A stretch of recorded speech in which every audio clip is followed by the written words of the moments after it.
कि तोहार रोज रोज की झनकार हमार करेजा जान ले एकदम चीरत बा। भैया से कहला सपने के भैया भौजी बड़ा खतरा करत बाड़ी। भैया कहलन का कैली तो बता का कहे।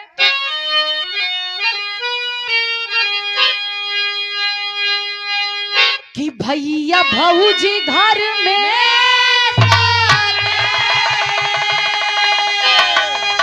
कि भैया भौजी घर में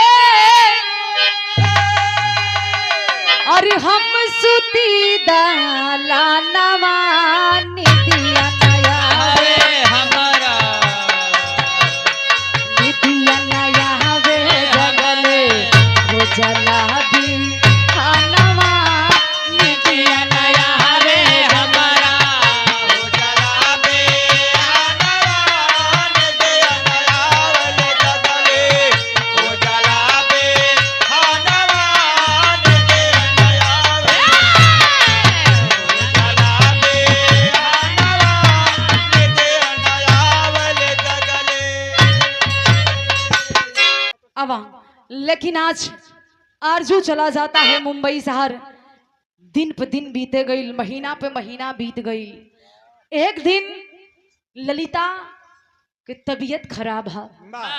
लाल जी यादव अपनी बहू रीतू से जाके कहते हैं कि बेटी ए बिटिया तोरा माही के तबीयत बड़ा खराब है। भैया के गईला कई महीना हो गई, भैया पैसा ना भेजलस।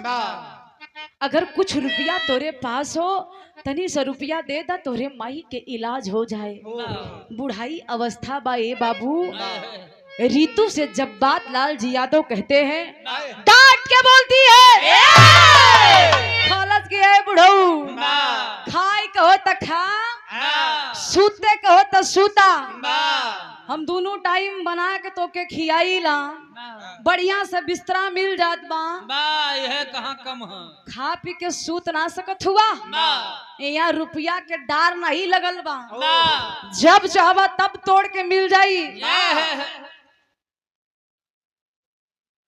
और हमारे धर्म के बड़े भाई हैं, प्रधान पद के प्रत्याशी सम्मानित गार्जियन भाभी प्रधान श्री राजेश यादव, छाना पार की धरती से भैया के तरफ से शानदार 101 रुपया के आशीर्वाद। भैया के बहुत बहुत प्रणाम हो, आशीर्वाद के प्रतीक्षा बा।